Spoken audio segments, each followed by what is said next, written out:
क्या आपने कभी ऐसा ख्वाब देखा है जिसमें कोई साया आपके पीछे हो?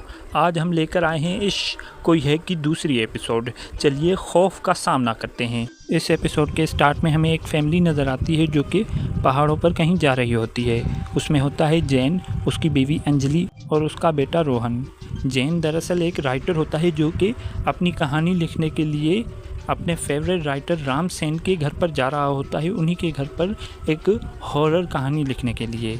तभी उसे एक फ़ोन आता है, उसका एजेंट उसे फ़ोन करता है और कहता है कि आप यहाँ पर मुंबई में रहकर भी कहानी लिख सकते थे, वहाँ जाने का क्या फ़ायदा। तो वो उसे कहता है कि तुम्हें तो पता है कि मैं बचपन से ही राम सेन के कहानियों का फ़ैन रहा हूँ, अब मुझे ये मौका मिल रहा था तो मैं ये कैसे गंवाता। तो वो उसे कहता है कि ठीक है, उस बंगले का एक केयर टेकर है त्रिलोकी, तुम जाकर पहले उससे मिलना। फिर तभी उनकी गाड़ी के सामने एक आदमी आ जाता है और ये लोग उसे कुचलने ही वाले होते हैं, लेकिन वो साइड पर हट जाता है। अब वो इनकी गाड़ी के पीछे भागने लगता है। रोहन उसे देखता है लेकिन गाड़ी निकल जाती है और वो आदमी पीछे रह जाता है। अब ये लोग उस बंगले पर पहुंच जाते हैं लेकिन दरवाज़ा बंद होता है। फिर जैन उस त्रिलोकी को ढूंढने जाता है और हमें उस घर की छत पर एक लड़की नज़र आती है। फिर रोहन और अंजलि पहाड़ियों के नज़ारे देख रहे होते हैं, तभी इनके पास त्रिलोकी आ जाता है। वो उन्हें डरा देता है और अपना तारुफ कराता है और वो उन्हें बताता है कि मैं त्रिलोकी हूँ।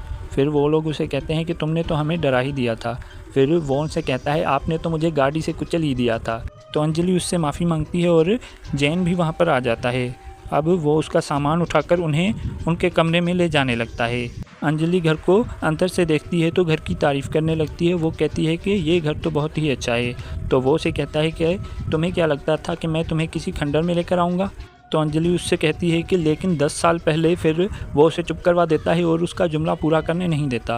अब ये लोग आगे बढ़ जाते हैं तो इनके पीछे हमें एक लड़की नज़र आती है। वो इन्हें देख रही होती है। जब रोहन पीछे मुड़कर देखता है तो वो वहाँ से भागकर चली जाती है। अब रोहन भी उसके पीछे पीछे चल देता है। फिर त्रिलोकी इनको इनका कमरा दिखाता है और वो वहाँ से चला जाता है तो ये दोनों आपस में बातें करने लगते हैं। दूसरी तरफ रोहन उस लड़की का पीछा करते करते एक कमरे में आ जाता है और वो एक खिड़की का पर्दा हटाता है तो वहाँ पर उसे साए नज़र आते हैं। वो उन्हें देखकर डर जाता है। फिर वो साए वहाँ से चले जाते हैं तो त्रिलोकी वहाँ पर आ जाता है। अब रोहन काफ़ी ज़्यादा डरा हुआ होता है तो त्रिलोकी उसे और ज़्यादा डराने लगता है और उसे कहता है कि दोबारा मुझे इस कमरे में तुम नज़र ना आओ, जाओ जाकर चुपचाप अपने कमरे में बैठो। फिर रोहन वहाँ से चला जाता है। अगले सीन में हमें जैन नज़र आता है जो कि उस घर में घूम फिर रहा होता है। फिर वो एक कमरे में आ जाता है जहाँ पर उसे बहुत सारी किताबें मिलती हैं राम सेन जी की। फिर वो उन्हें देखने लगता है। उनमें से सारी किताबें उसने पढ़ी हुई होती हैं लेकिन एक किताब उसने नहीं पढ़ी हुई होती। इस किताब का नाम होता है अधूरांत। वो जैसे ही उसे उठाता है तो दूसरी तरफ बाहर रोहन खेल रहा होता है और वो ये देखता है कि तूफ़ान आ रहा है और काले बादल आसमान पर छा रहे हैं और अंधेरा हो रहा है। ये देखकर रोहन डर जाता है और घर के अंदर आने लगता है। अब वो उस किताब को खोलकर देखता है तो बहुत ज़्यादा खुश होता है और वो उस किताब को लेकर अंजलि के पास आता है। तो अंजलि उसे कहती है कि अजीब बात है, हम अभी आए थे और अभी ही अंधेरा हो गया। तो वो उसे कहता है कि पहाड़ी इलाका है, यहाँ पर जल्दी ही अंधेरा हो जाता है। फिर वो उसे कहता है कि ये देखो मुझे क्या मिली है, राम सेन जी की लिखी हुई आखिरी किताब। तो वो उसे कहती है कि तुम राम सेन जी का पीछा छोड़ क्यों नहीं देते, तुम्हें पता है ना 10 साल पहले उसने अपनी बीवी और बच्चों को मार कर खुदकुशी कर ली थी। तो वो उसे कहता है कि इस बारे में बात मत करो, मैं उनकी ज़िंदगी का नहीं बल्कि उनकी कहानियों का फ़ैन हूँ। ये कहानी बहुत ही अच्छी है, इसे मैं मुकम्मल करूँगा। तो अंजलि उससे कहती है कि तुम तो यहाँ पर अपनी कहानी लिखने आए थे। फिर वो उसे कहता है कि कोई बात नहीं, इस पर ही मैं मूवी बना दूँगा और इसे ही स्क्रिप्ट बना दूँगा। फिर वो उसे कहता है कि मैं उसी जगह बैठकर ये कहानी लिखूंगा जहाँ पर राम सेन जी खुद लिखा करते थे, लेकिन उससे पहले मुझे ये पढ़ना होगा। फिर वो पढ़ने के लिए वहाँ से चला जाता है। दोस्तों, अगर आपको ये वीडियो अच्छी लग रही है तो वीडियो को लाइक करने के साथ साथ हमारे इस चैनल को सब्सक्राइब भी करें और कमेंट बॉक्स में अपनी राय का इज़हार ज़रूर दें। त्रिलोकी खाना बना देता है तो रोहन और अंजलि खाना खाने के लिए आ जाते हैं। फिर अंजलि रोहन से कहती है कि जाओ बेटा, पापा से कहो कि खाना ठंडा हो रहा है, जल्दी आ जाएं। फिर वो वहाँ से चला जाता है और जैन के पास आ जाता है। वो उसे कहता है कि पापा जल्दी चलो, खाना ठंडा हो रहा है। तो वो उसे डांट देता है और कहता है कि दिखाई नहीं दे रहा मैं पढ़ रहा हूँ, निकलो यहाँ से। फिर वो वहाँ से चला जाता है। अब वो अंजलि के पास आ जाता है तो वो उससे कहती है कि तुमने पापा को नहीं बुलाया। ये बात सुनकर वो भागकर वहाँ से चला जाता है तो अंजलि उसके पीछे पीछे आने लगती है। अब वो दो लड़कियों के साए देखता है। वो साए आपस में ये कह रहे होते हैं कि हमें इस जगह पर छुप जाना चाहिए, यहाँ हमें पापा नहीं ढूंढ पाएंगे। तो वो साए सीढ़ियों से नीचे बने हुए एक छोटे से केबिन में छुप जाते हैं। अब वो उस केबिन को कान लगाकर उनकी बातें सुनने की कोशिश करता है तो उसकी माँ वहाँ पर आ जाती है। वो उससे कहती है कि तुम यहाँ पर क्या कर रहे हो, आओ मेरे साथ आओ। तो वो उससे कहता है कि यहाँ पर कोई है।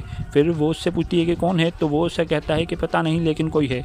तो वो उससे कहती है कि कोई भी नहीं है, तुम आओ खाना खाएं। दूसरी तरफ जैन कहानी को पढ़े बगैर उसमें चेंजिंग करने लगता है। तो रामसे की आत्मा उसके पास आ जाती है और वो उससे कहती है कि तुम ऐसा नहीं कर सकते, तुम इस कहानी को चेंज नहीं कर सकते। तो वो उसे कहता है कि ये सिर्फ एक कहानी ही तो है, हम इसे चेंज क्यों नहीं कर सकते। तो वो उसे कहता है कि इस कहानी में जिसकी मौत हुई है वो सभी लोग यहाँ पर मौजूद है, चाहे वो नौकरानी हो, चौधरी हो या और, इन सभी की आत्माएं यहाँ पर मौजूद हैं। फिर वो उसे कहता है कि मैं खाना खा कर आता हूँ। और फिर वो उस कुर्सी से उठने की कोशिश करता है तो वो उस कुर्सी से उठ नहीं पाता। और फिर रामसेन की आत्मा वहाँ से गायब हो जाती है तो अंजलि वहाँ पर आ जाती है। वो उसे कहती है कि उसे मैंने भेजा था और तुमने उसे डांट दिया, तुम्हें खाना नहीं खाना था तो उसे कह देते, डांटने की क्या ज़रूरत थी। फिर वो उसे कहता है कि तुम लोग मुझे तंग करने क्यों आ जाते हो बार बार, यहाँ मत आओ, मैं पढ़ रहा हूँ, मुझे डिस्टर्ब मत करो। फिर वो उसे कहता है कि ठीक है मैं जा रही हूँ। अब वो उसे कहता है कि यहाँ की सफाई करते हुए जाओ। तो अंजलि उसे कहती है कि तुम पागल तो नहीं हो गए हो, खुद ही सफाई करो। अब अंजलि वहाँ से चली जाती है तो उस नौकरानी की आत्मा वहाँ आकर सफाई कर देती है। अब रोहन काफ़ी डरा हुआ होता है तो अंजलि उसे पास सुला देती है। फिर ये लाइट ऑफ कर कर सो जाते हैं तो वहाँ पर वही दो लड़कियों के साए आ जाते हैं और वो रोहन को नींद से जगा देते हैं। अब वो उसे कहते हैं कि हमारे दोस्त बनोगे, तो रोहन उसे कहता है कि हाँ। फिर वो उसे बताते हैं कि तुम अपने पापा को वो कहानी पढ़ने से रोक दो, उन्हें वो कहानी पढ़ने मत दो। तो फिर वो अपनी माँ को जगाता है और उसे कहता है कि आप पापा को वो कहानी पढ़ने मत दो। तो वो उसे कहती है कि तुमने कोई ख्वाब देखा है, आओ तुम मेरे पास सो जाओ। फिर वो उसे सुला देती है। दूसरी तरफ जैन जब वो किताब पढ़ रहा होता है तो उस कहानी में मरे हुए सब लोगों की आत्माएं उसी कमरे में आ जाती हैं और उसके आसपास बैठ जाती हैं। अब अगले दिन त्रिलोकी इनका दरवाज़ा खटखटाने लगता है और अंजलि नींद से जग जाती है। फिर वो उससे पूछती है कि क्या हुआ, सुबह सुबह तुमने मुझे क्यों उठाया। तो वो उसे कहता है कि मैं गांव जा रहा हूँ सामान लेने के लिए और आते हुए मुझे शाम हो जाएगी, आपको कुछ चाहिए तो मैं आपके लिए लेकर आऊँ। तो वो उसे कहती है कि मुझे कुछ नहीं चाहिए। फिर वो उससे पूछती है कि साहब कहाँ हैं। तो वो उसे बताता है कि वहीं पर जहाँ पर कल बैठे हुए थे। तो वो जैन के पास जाती है, वो उसी कुर्सी पर सो रहा होता है। तो अंजलि उसे नींद से जगाती है। फिर वो उस कुर्सी से उठकर देखता है तो वो उठ जाता है।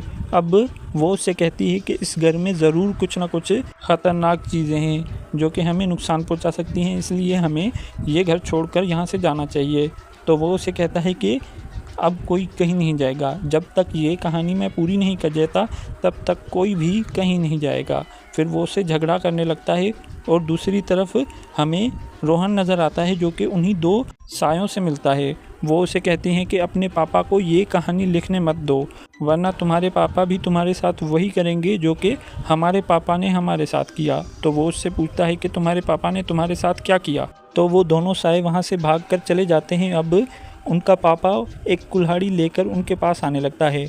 वो अपनी बेटियों से कहता है कि बेटा मेरे पास आ जाओ, मैं तुम लोगों को सुला देता हूँ, आराम की नींद, हमेशा वाली नींद। फिर वो उस कुल्हाड़ी से उन दोनों पर वार करता है और इनकी चीखों की आवाज़ सुनकर रोहन वहाँ से भागने लगता है। और यहीं अंजलि फ़ोन करने की कोशिश कर रही होती है लेकिन फ़ोन डेड होता है। तभी उसके पास रोहन आता है और वो उसे कहता है कि पापा को रोको, उन्हें वो कहानी पढ़ने मत दो। तो वो उसे कहती है कि मैंने रोकने की कोशिश की है लेकिन वो मेरी बात नहीं सुन रहे।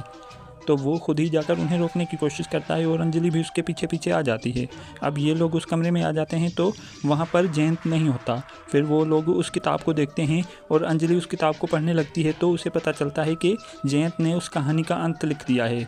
अब वो पढ़ती है कि एक आदमी उस घर के पास आता है और पीछे से उस पर कोई वार करता है कुल्हाड़ी से, और हमें यही दिखाया जाता है कि जयंत उस आदमी को कुल्हाड़ी से मार देता है। फिर अंजलि आगे पढ़ती है कि उस किताब पढ़ने वाले के पास वही आदमी आ जाता है और उसके पीछे खड़ा हो जाता है। वो पीछे मुड़कर देखती है तो उसे वही नज़र आता है।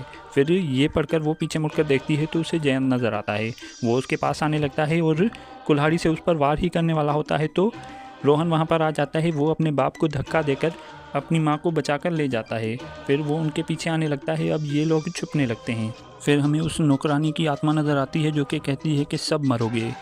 फिर ये लोग एक रास्ते से जा रहे होते हैं तो दरवाजे के पीछे जयंत आ जाता है। ये लोग उसे देखकर अपना रास्ता बदल देते हैं। फिर दूसरी तरफ से भी जयंत आ रहा होता है और वो भी अपनी परछाई को देखता है। ये देखने के बाद वो उसी रास्ते पर चल देता है जहाँ पर अंजलि और रोहन गए थे। अंजलि और रोहन को आगे चलकर उस नौकरानी की आत्मा नज़र आती है। उसे देखकर ये लोग डर जाते हैं लेकिन आगे बढ़ जाते हैं। और फिर जयंत भी उनके पीछे पीछे आ जाता है और वो उनके करीब आ जाता है तो ये दोनों अलग अलग डायरेक्शन में भाग जाते हैं। ये अंजलि के पीछे जाता है। अंजलि एक कमरे में जाकर दरवाज़ा बंद कर देती है तो जयंत उससे बात करने लगता है। वो उससे प्यार से बात करता है और वो उसे कहता है कि मैं तुम लोगों के साथ मजाक कर रहा था। फिर अंजलि उसकी बातों से कन्विंस होने ही वाली होती है तो वो गुस्सा करने लगता है। दूसरी तरफ वो साय रोहन को कहते हैं कि तुम अपनी माँ को बचा लो तो वो उससे कहता है कि कैसे। अब वो उसे कहीं ले जाने लगते हैं। फिर जयंत उस दरवाजे को तोड़ने लगता है कुल्हाड़ी से और अब वो उसे थोड़ा सा ही तोड़ता है तो बेल बजने लगती है। बेल की आवाज़ सुनकर जयंत अंजलि से कहता है कि तुम थोड़ी देर के लिए बच गई हो, पहले मैं उसे देख कर आता हूँ फिर तुम्हें भी देखता हूँ।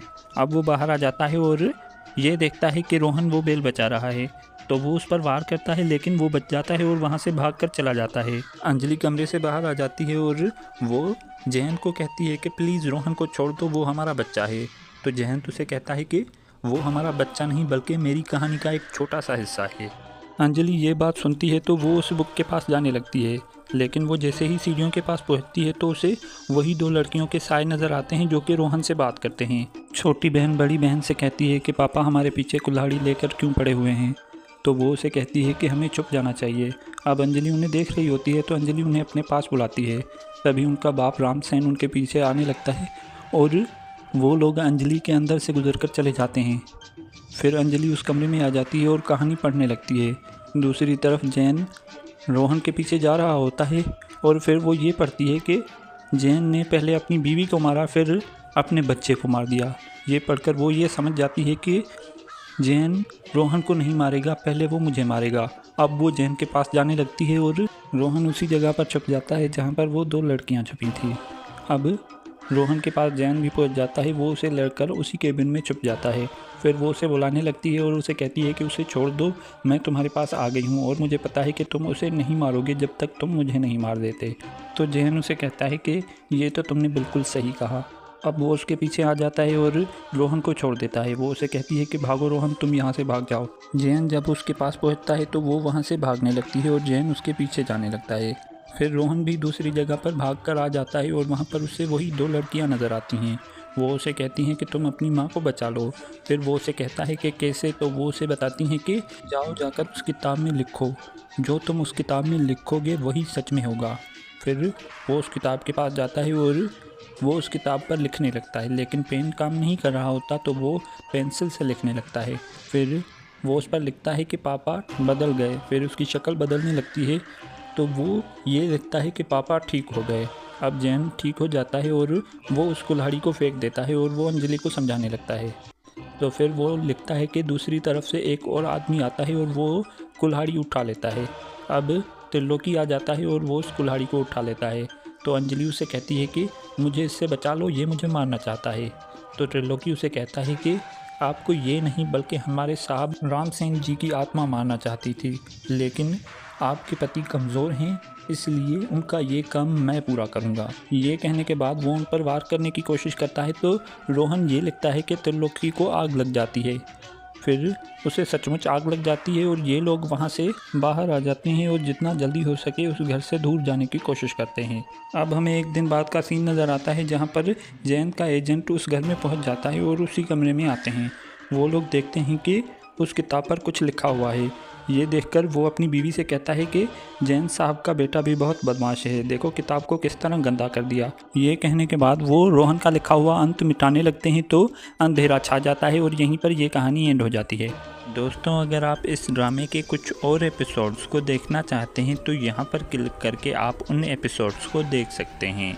और यहाँ पर देखिए एक पाकिस्तानी हॉरर ड्रामा, और यहाँ पर देखिए एक इंडियन हॉरर ड्रामा। वीडियो को लाइक करने के साथ साथ चैनल को सब्सक्राइब भी करें और कमेंट भी करें।